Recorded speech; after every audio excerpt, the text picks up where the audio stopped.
우리 삶도 마찬가지입니다. 그냥 우리 일상에서 반복되는 일상 가운데서 그냥 생각하지 않고 지나갔던 일들은 여러분 기억에 남지 않고 또한 그것이 의미로 다가오지 않습니다. 그러나 중요한 일들을 여러분 우리가 기억을 하지 않습니까? 특별히 저희 아내가 기억하고 있는 것 중에 하나가, 제가 저희 아내가 임신을 했을 때 뭘 사달라 그랬는데 제가 풀빵 먹고 싶다는데 그거 밤밤중에 그걸 어디서 구합니까 제가. 그래서 구하러 갈 생각도 안 하고 그때 제가 잘못했죠. 신용이라도 했었어야 되는데 그거 어떻게 구하냐고 하면서 면박을 주었는데, 그게 지금 20년이 지났는데도 한 번씩 그 얘기를 한 번씩 하고는 해요. 그때 말이야 당신 내가 먹고 싶다는 거 계란빵 안 사준 거 아니냐고. 야, 저는 가볍게 생각했는데 아내는 정말 먹고 싶었던 것 같습니다. 의미 있는 것들, 그런 것들을 여러분 놓치는 수가 있는데, 느헤미야의 마지막 결론은 나를 기억하옵소서, 기억하옵소서. 하나님, 내가 하나님 앞에서 한 일들을 하나님 기억해 주십시오 라고 그는 마지막으로 고백하고 끝을 맺고 있다는 것입니다. 그래서 오늘 읽었던 성경을 보게 되어지면요, 그 구절들마다 13장에 무려 4차례나 이 기억하옵소서라는 내용을 반복을 하고 있는 것을 보게 됩니다. 오늘 이 내용을 우리가 함께 하려고 합니다. 깨진 유리창의 법칙이라는 내용이 있습니다. 미국의 범죄학자였던 제임스 윌슨과 조지 켈리게라는 사람이 1982년에 발표한 논문입니다. 영어로는 브로큰 윈도우라고 하는 그런 논문의 제목이었습니다. 한 불량배 한 사람이 길을 지나가다가 유리창을 하나를 깨고 도망을 가버렸습니다. 그것을 발견한 주인은 그것을 대수롭지 않게 여기고 그 깨진 유리창을 종이로 붙여두고는 그리고 그렇게 지내었습니다. 그런데 그로부터 얼마 지나지 않아서 몇 가지 변화들이 그의 가게에 생겨나기 시작을 했습니다. 얼마 지나고 난 후부터 쓰레기들이 조금씩 쌓이기 시작을 했습니다. 벽에 낙서가 생기기 시작을 하였습니다. 그리고 주변에 불량배들이 모여들고, 그리고 가게 매출이 급격하게 떨어지기 시작을 했다는 것입니다. 왜 그럴까요? 깨진 유리창을 본 사람들이 그 유리창을 보고 이 가게는, 이 건물은 주인이 이 건물을 관리하지 않는다라고 하는 인상을 주었기 때문입니다. 이 건물을 관리하는 것을 포기했다는 생각을 하였다는 것이죠. 그래서 지나가는 어떤 사람이 깨진 유리창을 보고 거기다가 무심코 여러분 여기는 괜찮은갑다라고 쓰레기를 버리고, 그리고 그 쓰레기를 보고 또 어떤 사람이 또 쓰레기를 버리고 하면서 결국에 자그마한 것들이 결국에는 그 손실이 어마어마하게 커진다는 것입니다. 우리말에도 이런 것 있지 않습니까?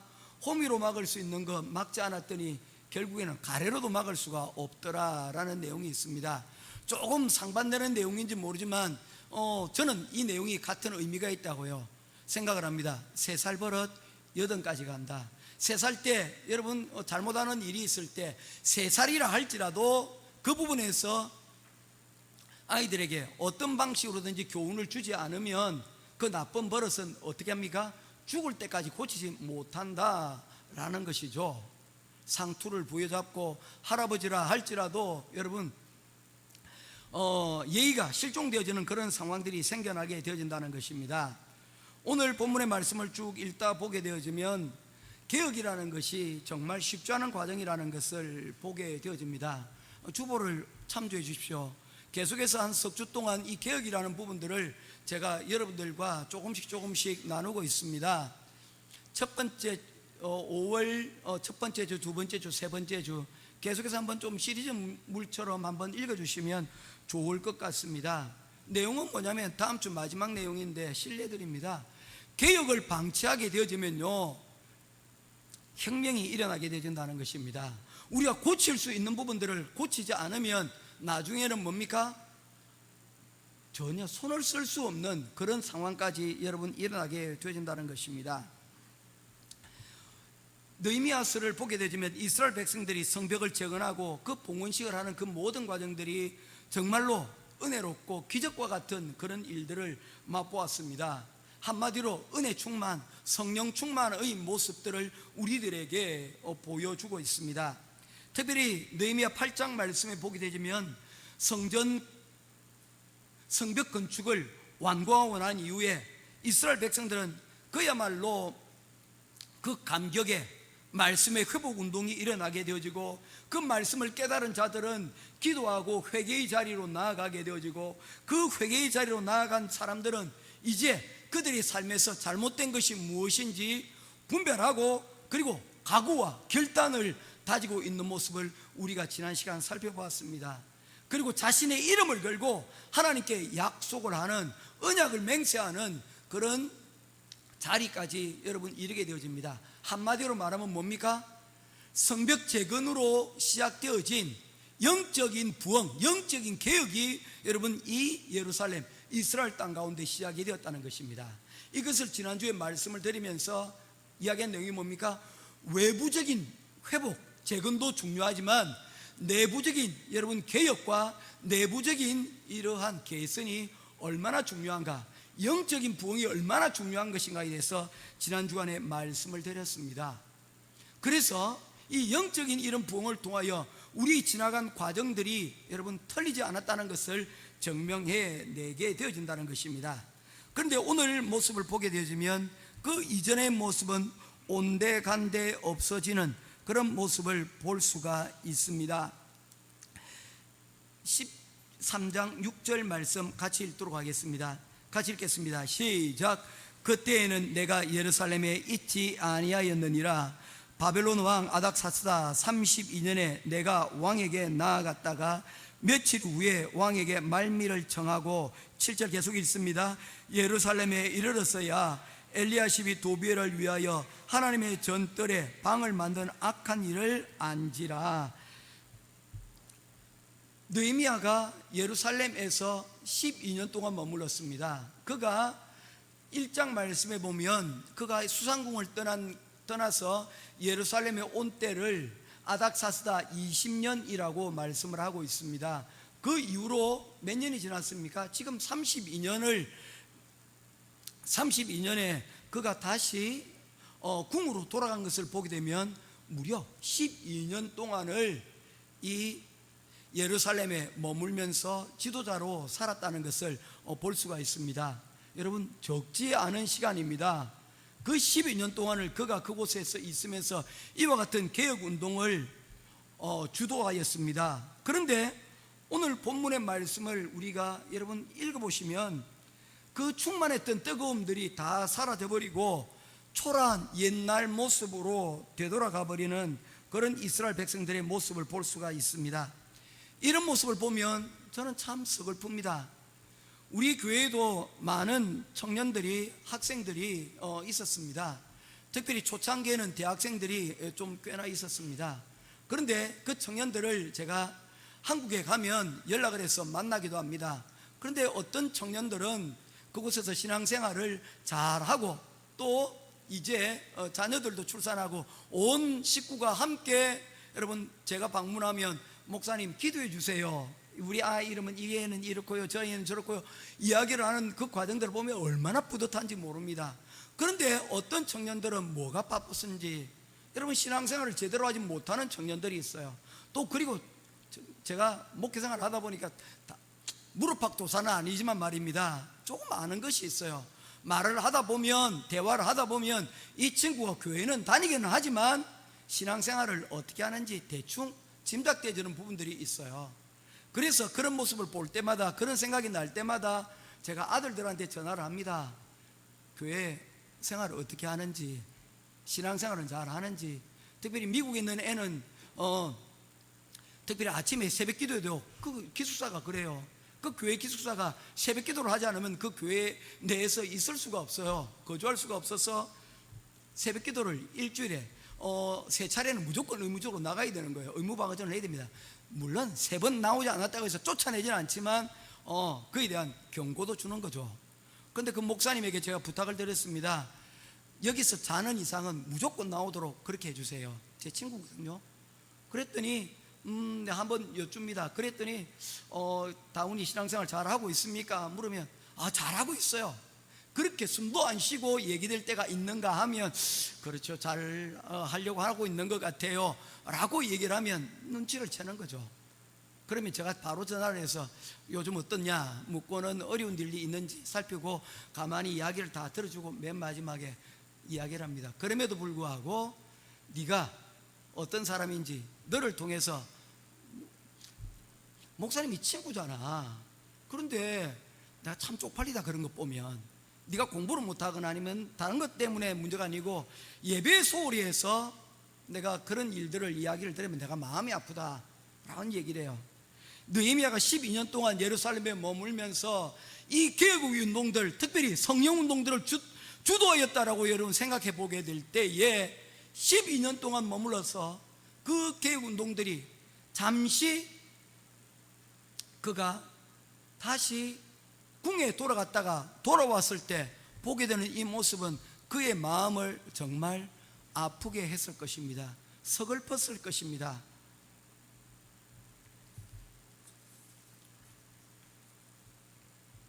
이거는 일종의 영적인 요요 현상과도 같기 때문입니다.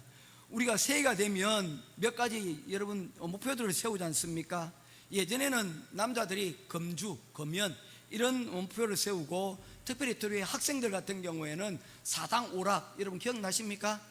4시간 자면 합격이고 5시간 자면 뭡니까? 불합격이다. 뭐 그렇게 해서 공부를 했던 적도 저에게도 그런 추억이 있어요. 고등학교 3학년 때 제가 정신을 차려가지고 그때 정말 치열하게, 지금도 기억하면 그때 시절이 기억날 만한 정도로 치열하게 아침 첫 차를 타고, 그리고 마지막 버스 막차를 타고, 또 그 막차를 잠깐 놓쳐가지고 여러분 집에로 1시간 동안을 걸어서 오던 그런 시절들이 저에게 주마등처럼 지나갑니다. 그런데 어떻습니까? 며칠 지나지 않으면 그 결심과 목표는 잊혀진 계절처럼 다 잊혀져 버리고 있죠. 이와 관련된 한자 성어가 작심삼일 아닙니까? 요즘은 다이어트가 열풍이랍니다. 그래서 저마다 다 살을 빼려고 많이 노력하는 것을 보게 됩니다. 그래서 듣다 보면 5kg 뺐다, 10kg 뺐다. 최종란 집사님, 내가 보기에는 뺄 살이 없는 것 같은데 숨겨진 살을 숨겨놓고 있는가 봐요. 그래서 해마다 보면 목사님 살 좀 빼고 싶어요, 그렇게 이야기를 하시긴 해요. 그런데 이 이야기가 비단 우리 최 이사님 이야기뿐만 아니고 다 그런 것 같아요. 다 그런 것 같아요. 저는 살 좀 쪘으면 좋겠어요. 그런데 그 성공했다는 체중 감량도, 어렵다는 그 체중도 감량하지만 보면 뭡니까? 다시 조금 지나면 제자리라는 겁니다. 다시 원래대로 돌아간다는 거죠. 그래서 다이어트 목표를 세우고 여러분 2년 이상 그 체중을 유지하는 사람들의 비율이 어떻다는 겁니까? 2% 3%밖에 안 된대요. 그러니 여러분 팔리는 것이 뭡니까? 다이어트 약만 냅다 팔리는 거죠. 그게 인간입니다. 이런 것들을 생각해 보면 우리의 연약함은 너무 초라합니다. 새로움을 위하여서 계획을 선택하지만 그 계획이 자리 잡고 뿌리 되지 못하게 되어지면 그 계획은 변질이 되게 되어진다는 것입니다. 오늘 본문에 이런 내용들이 쭉 열거되는데 어떤 변질들이 있었는지 크게 3가지로 여러분 요약이 됩니다. 첫 번째는 13장 4절과 5절 말씀입니다. 4절 제가 읽고 5절 읽어주십시오.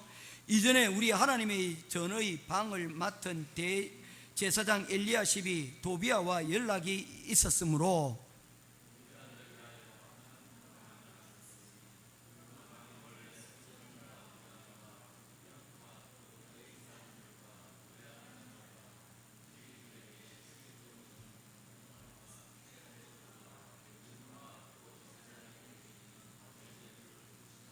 아멘. 여러분, 이전에 한 성전 안에 방이 있었는데 그 방의 용도가 11조나 혹은 각종 헌물들을 여러분 그곳에 쌓아두는 곳이었습니다. 그런데 그 방을 용도 변경하여서 도비아라는 사람을 위해서 그 방을 내어주게 되었다는 것입니다. 9절 말씀에 보게 되면 그가 13장 9절 말씀에 보게 되면 느헤미야가 이 일들에 대하여서 그를 내어 쫓으면서 그의 집에 그곳에 있는 세간살이들을 다 내어 보냈다는 기록을 하고 있습니다. 그 내용이 무엇입니까? 거기서 아예 집을 짓고 살림살이를 여러분 하고 있었다는 것입니다.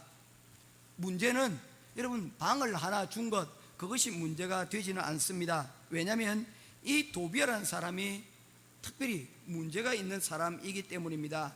집 없는 사람 방 하나 주고 그리고 호의를 베푼 것, 그게 무슨 문제냐라고 말할 수 있지만 그런 차원의 내용이 아니라는 것입니다.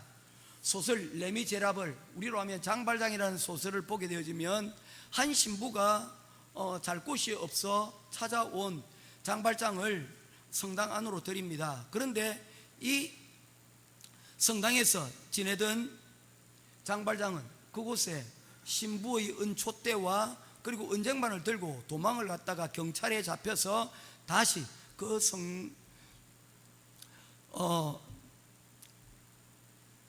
교회로 다시 돌아오게 됩니다. 그때에 이 신부는 그에게 호의를 베풀었다고 이야기를 합니다. 그에게 이것을 그가 훔친 것이 아니라 이것을 내가 주었다라고 해서 그를 경찰로부터 여러분 자유롭게 만들어 줍니다. 사실 그 신부는 장발장에게 호의를 베풀었지만 그는 신부의 물건을 훔치고 도망가는 그런 잘못을 저질렀습니다. 한마디로 장발장은 은혜를 원수로 갚았습니다. 그런데에도 불구하고 신부는 장발장에게 베푼 그 은혜의 끈을 여전히 놓지 않았다는 것입니다. 이런 경우를 생각해 보면 성전에 방 하나 내준 것, 그것이 그게 무엇이 크게 문제가 되겠는가라고 말할 수 있습니다. 그런다 도비아가 여러분 어떤 사람입니까? 4장 3절 말씀에 보면 암몬 사람 도비아는 곁에 있다가 이르되 그들이 건축하는 돌 성벽은 여호와 올라가도 곧 무너지리라 하더라. 여러분 성전 건축을, 성벽을 건축하는 내내 이 문제에 대하여서 방해하고 그리고 조롱하던 사람이 바로 이 도비아라는 사람입니다. 이 이후에도 이 도비아라는 사람이 계속해서 등장을 하면서 성벽 건축하는데 여러분 많은 어려움과 난관을 여러분 주었던 것을 우리가 보게 되어집니다. 그랬던 사람을 예루살렘, 그리고 영적인 심장부라고 말할 수 있는 성전의 안에 살림살이를 차리고 그곳에 거주하고 살 수 있도록 할 수 있느냐는 것이죠. 게다가 여러분 문제가 무엇입니까? 4절 말씀에 보면 전의 방을 맡은 제사장 엘리야십이 도비아와 연락이 있었으므로 라고 이야기하는데, 이 연락이라는 말이 그와 친척 관계에 놓여져 있다는 것입니다. 도비아는 암몬 사람입니다. 그런데 이 사람이 제사장과 이런 친척 관계가 있다는 말은 이전에 우리가 말씀을 살펴보면서 이스라엘의 지도자들이 이방 여인들 또는 이방 사람들과 혼인 관계를 통하여서 그 지위를 여러분 이득을 취하였다는 것을 우리가 살펴보지 않았습니까? 그가 이와 같이 이 도비아에게 이런 방을 내어준 것들이 실제로는 어떤 이유 때문이라는 것입니까? 불쌍해서 그런 것들이 아니고요, 그가 이들과 내통하고 있었다는 그런 것을 우리들에게 보여주고 있다는 것입니다. 사실 이것이 느헤미야가 있을 당시에는 꿈도 꾸지 못했겠죠. 그런데 느헤미야가 궁으로 돌아간 바로 그때에 그와 같은 생각을 하고 실천에 옮겼다는 것입니다. 8절 말씀에 내가 심히 근심하여 도비아의 세간을 그 방 밖으로 다 내어 던지고, 11절에서 여러분 이것을 꾸짖는데 어떻게 꾸짖습니까? 모든 민장들, 민족의 지도자들을 꾸짖어 여러분 하나님의 전이 어떻게 이렇게 이용이 될 수 있느냐고 꾸짖는 모습들을 보게 되집니다. 한두 사람의 문제가 아니라 이러한 일들이 짧은 시간 가운데 이스라엘에 만연하고 있었다는 것입니다. 그런데 이것이 문제의 전부가 아니었습니다. 이것이 첫 번째이고요. 두 번째 문제는 15절부터 22절에 있습니다. 15절 말씀 우리가 같이 보도록 하겠습니다. 시작. 그때에 내가 본즉 유다에서 어떤 사람이 안식일에 술틀을 밟고 곡식단을 나귀에 실어 운반하며 포도주와 포도와 무화과와 여러 가지 짐을 지고 안식일에 예루살렘에 들어와서 음식물을 팔기로 그날에 내가 경계하였고, 요지는 뭡니까? 주중에 할 수 있는 일들을 굳이 안식일에 이들이 이런 일들을 하고 있다는 것입니다. 그래서 17절에 그는 이렇게 꾸짖습니다. 내가 유다의 모든 귀인들을 꾸짖어 그들에게 이르기를 너희가 어찌 이 악을 행하여 안식일을 범하느냐 라고 말하고 있는 것입니다. 한두 사람이 아니고 대부분의 사람이 이와 같이 세속적인 모습으로 흘러가고 있다는 것입니다. 여러분, 이스라엘에는 율법이 있고요, 이 율법을 토대로 그들이 지켜야 될 율법의 조항들을 613가지로 정리한 부분들이 있습니다. 이 613가지 중에서 대부분의 율법의 조항들이 어디에 관한 법이냐면 두 가지입니다. 하나는 11조, 하나는 안식일입니다. 11조와 안식일의 문제를 여러분 핵심적인 율법의 가르침으로 지적을 하고 있다는 거예요. 이게 무슨 내용인지 아시겠습니까? 율법의 조항들은 이들이, 이 율법의 학자들이 가만히 이 율법의 조항들을 가만히 보니까 이 율법을 핵심이 바로 11조와 그리고 안식일이라는 거예요. 우리의 삶 가운데서 열의 하나를 구분하여 내는 것, 그리고 우리의 시간 가운데서 7분의 1을 구분하여 우리가 살아가게 되어지면 이것으로도 우리가 하나님께 예배를 드리고 하나님의 사람으로 살아갈 수 있는 근본적인 원리가 되더라는 겁니다. 그런데 이게 무너지니까 다 무너지더라는 거죠. 그래서 율법학자들이 율법을 통해서 가장 핵심적인 요소는 바로 11조와 그리고 안식일이다. 우리의 시간이, 그리고 우리의 물질이 어떻게 사용되지는가, 이것이 바로 우리의 삶의 정체성이라고 말씀을 하고 있는 것입니다. 그리고 세 번째로 23절에 더 치명적인 문제를 제시하고 있습니다. 혼합의 문제입니다. 23절 같이 보도록 하겠습니다. 시작. 그때에 내가 또 본적 유다 사람이 아스돗과 암몬과 모압 여인들을 맞아 아내로 삼았는데, 이런 문제는 느헤미야 10장에 우리가 이미 살펴보았습니다. 이스라엘 백성들이 자신들이 거룩한 삶을 향한 각오를 결단하면서 그들이 하였던 결단이 뭡니까? 느헤미야 10장 30절입니다. 우리의 딸들을 이 땅 백성에게 주지 아니하고 우리의 아들들을 위하여 그들의 딸들을 데려오지 아니하며, 이 말은 지난번에 말씀을 드리면서 그렇게 얘기했습니다. 외국인과 결혼하지 말라는 내용이 아니라고요. 이 내용의 핵심은 무엇에 있습니까? 악한 이방 문화의 영향력들을 차단하라는 것입니다. 그래서 내가 특별하게 선교적 사명을 가지고 있지 않는 한 내가 이 사람의 전도해야 되겠다는 그런 마음이 없는 한, 여러분 자칫 잘못하다가는 우리의 신앙이 악한 이방 문화에 영향을 받아서 우리 신앙이 사라질 수도 있다는 것을 말하고 있습니다. 당시 이스라엘 사람들이 이방인들과의 결혼을 보게 되어지면 불가피한 그런 측면들도 있습니다. 왜냐하면 그 땅이 오랫동안 이방인들과 함께 더불어 살아가는 그러한 시스템이었기 때문입니다. 그래서 자연스럽게 섞여 살고 자연스럽게 그들과 교류하며 살 수밖에 없는 그런 상황들이 있었기 때문이죠. 그런 상황에서 느헤미야의 개혁운동은 어떤 것입니까? 이것에 대해서 인정할 것은 인정하지만, 그러나 이방 문화의 잘못된 것이 이스라엘 사람들의 신앙인 정체성까지도 여러분 잠식하게 되는 것들을 그가 문제를 삼고 있는 것입니다. 이러한 여러분 결정은 무엇입니까?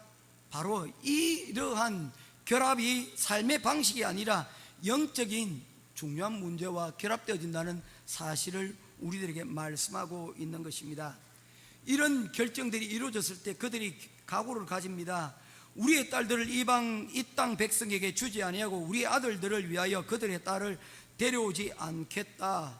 심지어 이를 지키지 않으면 스스로 저주받겠다라고까지 말하고 있는 것입니다. 여러분, 정말 말 조심해야 됩니다. 그들이 한 말을 그들이 지키지 못하였기 때문입니다. 그렇다고 해서 그냥 마냥 침묵하는 것만 여러분 좋다는 것이 아닙니다. 우리의 신앙이 화장실 들어갈 때 나갈 때처럼 여러분 그렇게 되어서는 안 된다는 것입니다. 내가 좀 유익하면 내 말을 지키고, 또 내가 좀 손해가 나면 지키지 않고 그렇게 되어서는 안 된다는 것입니다. 요한계시록 2장 2절 말씀에 보면 소아시아 7교회 중에 에베소 교회의 모습을 우리들에게 말씀하고 있습니다. 제가 읽어드리겠습니다. 내가 내 행위와 수고와 내 인내를 알고 또 악한 자들을 용납하지 아니한 것과 자칭 사도라 하되 아닌 자들을 시험하여 그의 거짓된 것을 네가 드러낸 것과 또 내가 참고 내 이름을 위하여 견디고 게으르지 아니한 것을 아노라. 이게 무슨 말입니까? 왕년에라는 한 단어로 여러분 설명할 수 있습니다. 왕년의 신앙생활 그렇게 열심히 안 해본 사람 어디 있느냐라고 말할 수 있다는 것이죠. 에베소 교회의 문제점은 옛날에는 안 그랬다는 거예요. 왕년에는 그렇지 않았다는 거예요. 그런데 왕년에 그렇지 않은 것이 오늘날에는 문제가 생겨났다는 것입니다. 그래서 이 에베소 교회에 예수님께서 나타나셔서 뭐라고 얘기합니까? 너 에베소 교회에 개혁이 필요하다, 좀 새로워져야 되겠다라고 말씀을 하고 있는 것입니다. 그 새로워짐에 대하여 말씀하신 것이 처음 사랑을 버렸다, 이 처음 사랑을 다시 회복하라 라고 말씀을 하고 있습니다. 여러분, 교회가 세월을 대가면서 역사가 깊어지면서 가져다 주는 유익들도 있습니다. 그런데 자칫 잘못하면 이 에베소 교회처럼 여러분 문제의 온상이 되기도 한다는 것입니다. 우리는 개척 초기에 교회당이라고 하는 예배당이 없이 공원과 식당을 다니면서 예배를 드렸습니다. 지금은 어떻습니까? 그때 비하면 형편이 좀 나아졌습니다. 건물도 있고 에어컨도 있습니다. 식당도 갖추고 있습니다. 시스템들이 이전보다 많이 나아진 것은 틀림없습니다. 그때는 하는 일마다 어설프고 미숙하고 힘든 부분들이 있었지만 지금은 나아진 측면들이 분명히 있습니다. 조금씩 개선되어지고 나은 방향으로 나아가고 있기 때문입니다. 그런데 여러분, 그때의 간절함이 지금의 간절함보다 더 낫느냐라고 얘기하면 저는 아닌 것 같습니다. 첫 번째로 그것이 바로 저 역시 마찬가지이기 때문입니다. 그때는 저는 한국에서 때와 마찬가지로 모든 설교를 손으로 수기를 했습니다. 지금은 타이프를 치지만 그때는 손으로 쓰는 그런 설교의 방식을 하였습니다. 그래서 초창기 설교의 원고가 정리되어 있지 못하고 거의 남아있지 않습니다. 지금 보면 그때보다 환경이 훨씬 더 나아진 것 같아요. 경험도 쌓이고요, 지식도 더 쌓이고, 그리고 좀 더 나은 환경들을 여러분 가지고 있습니다. 특별히 AI 도움을 요즘은 진짜 많이 받고 있는 것 같아요.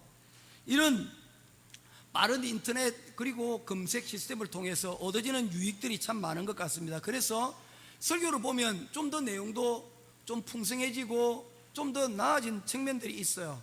그런데 문제가 있다는 겁니다.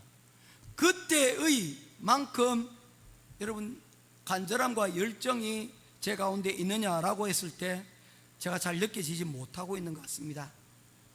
저는 일종의 하나님의 경고가 저게 임한 것이라고 저는 생각을 합니다. 여러분, 우리는 기억해야 됩니다. 요한계시록 2장 5절 말씀입니다. 그러므로 어디서 떨어졌는지를 생각하고 회개하여 처음 행위를 가지라. 그리고 다음이 더 무섭습니다. 만일 그리하지 아니하고 회개하지 아니하면 내가 내게 가서 내 촛대를 그 자리에서 옮기리라. 기회가 주어져서 바꿀 수 있는 시간이 주어졌는데 그때를 회복하지 못하면 반드시 거기에 대한 책임을 물으시겠다라고 말씀하고 있는 겁니다. 특별히 우리 학생들이 이제 10월달 기대하고 있는 게 있겠죠. 코스타 있을 거야. 한국에 가면 수련회들도 있습니다. 수련회 때가 되어지면 아이들이 정신을 시작하기 얼마 전부터 좀 정신을 좀 달리 차려요. 기억이 나기 때문입니다. 그리고 또 하고 나면 또 조금 여러분 변화들이 나타나집니다. 그런데 얼마 지나지 않았어 여러분 이 느헤미야처럼 다시 예전 상태로 돌아가는 것이 굉장히 빠른 속도로 돌아가게 되어진다는 것입니다. 이것이 어떻게 되면 될수록 거듭되면 거듭될수록 더 그렇다는 거예요. 그렇다면 그 모든 과정이 다 필요 없는 것인가? 아닙니다. 콩나물을 기억하지 않습니까? 물을 주면 물이 다 빠져가는 것 같지만 그럼에도 불구하고 콩나물은 여러분 조금씩 조금씩 자라나게 되어진다는 것입니다. 저는 그것을 믿습니다. 그 증거가 바로 저기 때문입니다. 제가 지난 시간들을 제가 57년 세계 시간들을 가만히 살펴보면 제가 지나왔던 후회되는 순간들 얼마나 많은지 모릅니다. 그럼에도 불구하고 조금씩 조금씩 더 나은 방향으로 갈 수 있었던 것은 하나님께서 붙드시고 그 붙드신 손을 제가 다시 붙잡을 때에 여러분 그와 같은 일들이 조금씩 조금씩 여러분 이루어지고 있다는 것입니다. 그런 의미에서 여러분 감사할 따름이죠. 감사의 제목만 있습니다. 이렇게나 아직도 부족한 저에게 그리고 연약한 우리 교회에 하나님께서 은혜를 부어주시고 여전히 기회를 주시니 여러분 감사할 제목이 아닙니까? 감사하지요. 저는 감사합니다. 여러분 여전히 우리에게 기회를 주시고 또다시 개혁할 수 있는 그런 기회를 주시는 이 하나님께 감사할 수 있는 저와 여러분 될 수 있기를 주님의 이름으로 축원합니다. 그래서 느헤미야는 이런 문제점들이 하나 있을 때마다 그가 어떻게 합니까? 하나님 나는 기억하고 있습니다. 나를 기억하여 주옵소서. 내가 이전에 이런 문제들을 가지고 이전에도 고민하지 않았습니까? 그런데 이 고민했던 문제가 또다시 터지네요. 그런데 이전을 기억하시고 하나님 자비를 베풀어 주십시오. 그래서 우리가 읽었던 내용들 이 구절들이 바로 다 한 단락이 끝나는 그 곳마다 14절에 22절에 29절에 다음과 같은 하나의 여러분 문제들이 드러날 때마다 뭐 하는 것입니까? 이 문제로 인하여서 하나님 지난날에 우리가 맹세했던 거 기억하시고 다시 시작할 수 있는 힘을 주세요. 하나님 은혜를 베풀어 주세요 라고 말하면서 나아가고 있는 것입니다. 여러분 저와 여러분들이 이러한 느헤미야의 모습들이 저와 여러분들의 또 다른 고백이 되어지고 또한 저와 여러분의 또 다른 결심과 다짐이 되어질 수 있기를 주님의 이름으로 축원드립니다. 이제 말씀을 끝맺고자 합니다. 사실 오늘 원고에 절반밖에 하지 못했어요. 왜냐하면 다음 주에도 계속 이어져 가야 되기 때문에 말씀을 맺고자 합니다. 지난 두 주간을 4월 달에 이 필리핀 교회에서 설교를 한 적이 있습니다. 삔나 교회에서 말씀을 전하였던 적이 있죠. 그때 말씀을 전하면서 느낀 것들이 있었습니다. 몇 가지 느낀 것들인데 뭐냐면 첫 번째 내가 왜 이래 따갈로그를 제대로 내가 구사하지 못할까 하는 깊은 반성이 제게 있습니다. 지금도 늦지 않아서 지금 단어들을 조금씩 공부를 하고 있긴 하지만 좀 결심이 좀 더 세워져야 될 것 같아요. 영어는 지금 다시 시작을 하고 있습니다.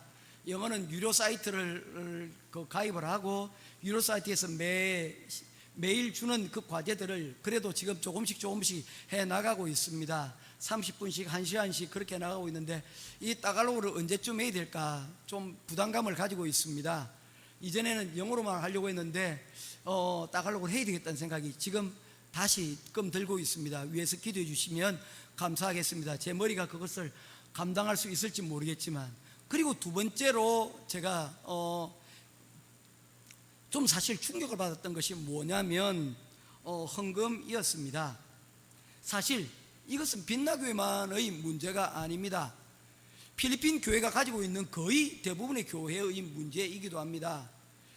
제가 오랫동안 섬겼던 지금 임마누엘 교회죠. 뿌로의 임마누엘 교회도 한 주 헌금이 여러분 1000페소를 넘질 않아요. 성도 수가 약 100여 명에 가까운데 주일학교 포함해서 1000페소가 넘지 않는다는 말은 어떻게 우리가 이해를 할 수 있을까요? 1인당 10페소 정도죠.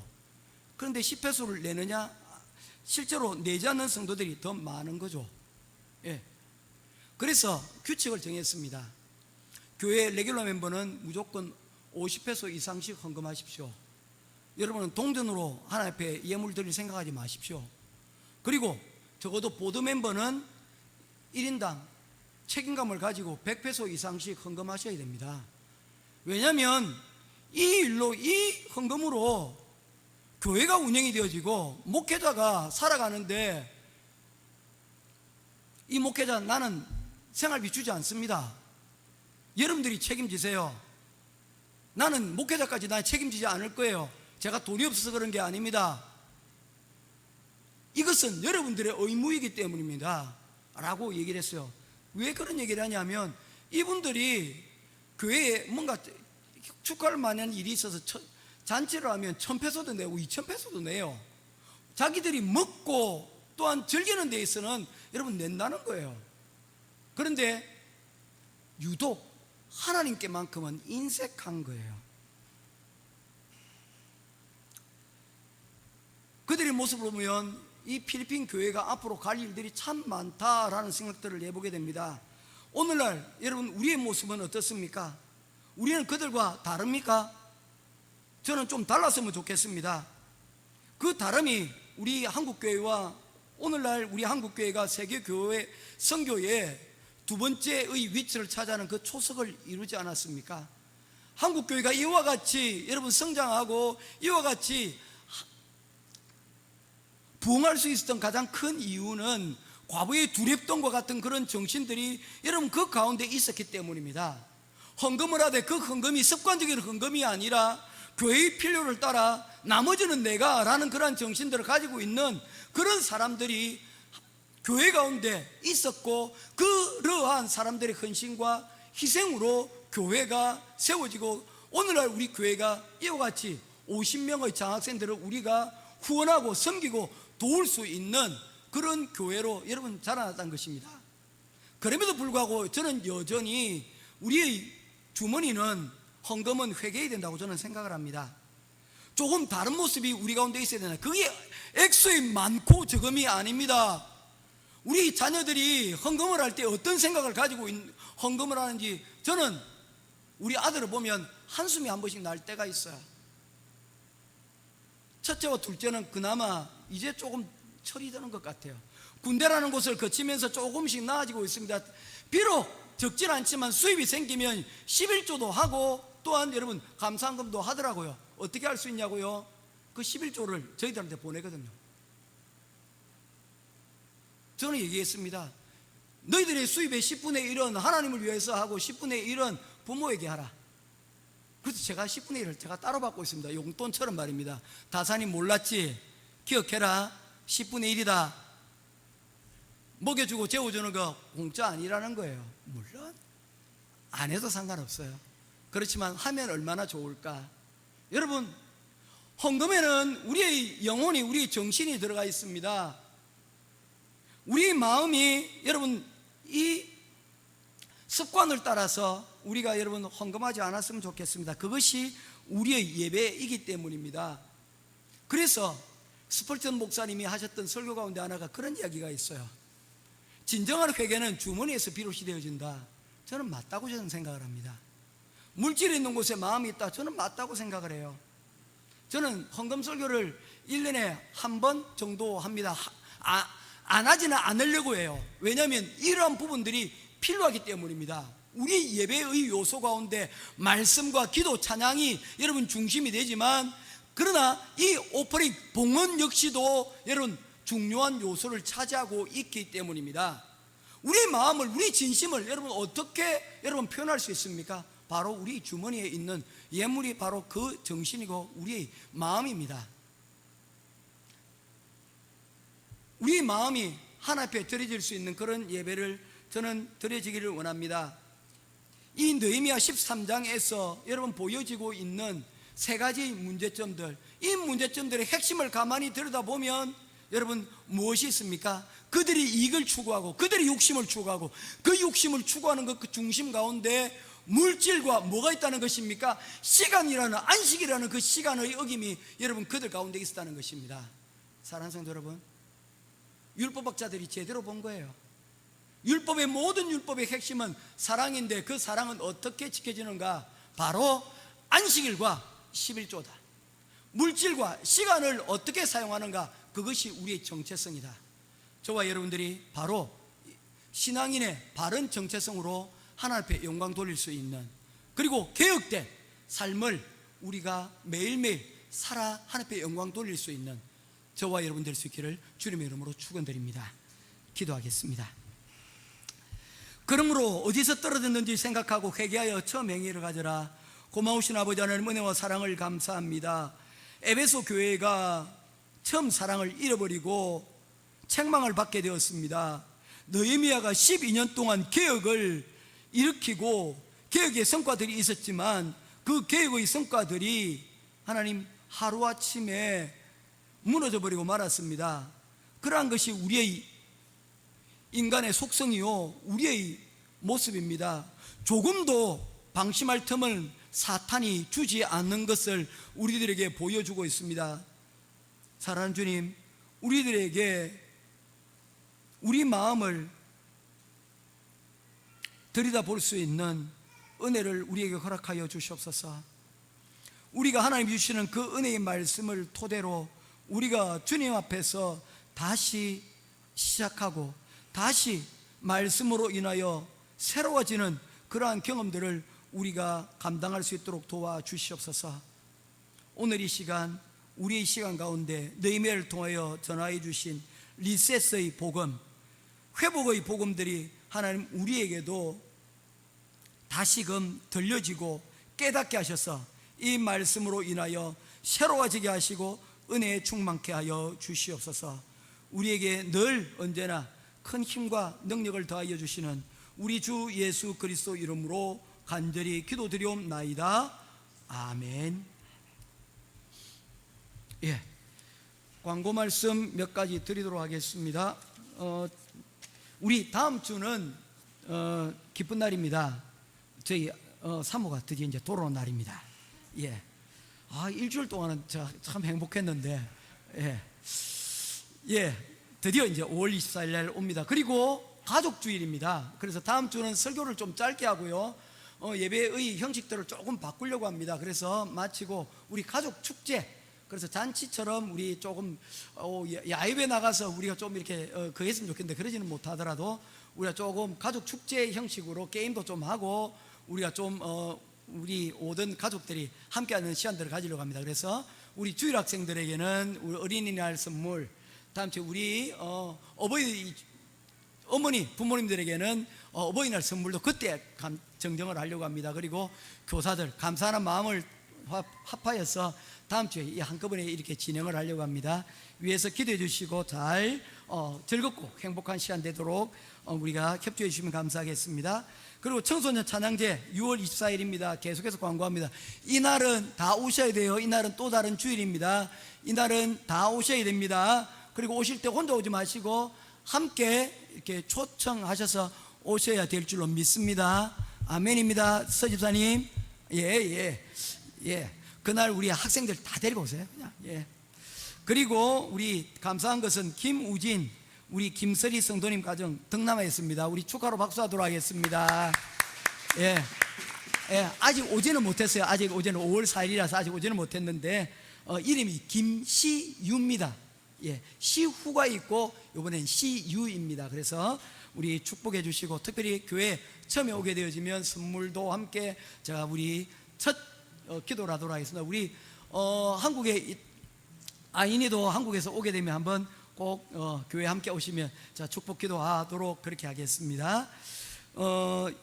6월달 제가 5월 29일 날 출국을 하게 됩니다. 그래서 우리 목사님들과 더불어서 아침 기도회까지 다 빠짐없이 하도록 그렇게 이제 바꾸었습니다.